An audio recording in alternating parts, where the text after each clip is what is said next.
This question is a candidate has to obtain minimum 33% of the total marks to pass, and he is getting 25% of the total marks, and then he failed by 40%. So can I say that 33% of marks are needed to pass the examination, right? And then this fellow is getting 25% of the mark, and that is the gap, right? And that gap is given to you as 40. So 33% of the mark, negative 25% of the mark is nothing, but this fellow is failed by 8% of total marks, and that 8% of the total mark is given to us as 40.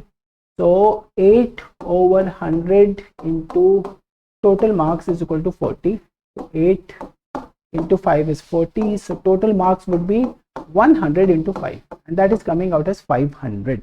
Option number C is the right answer here.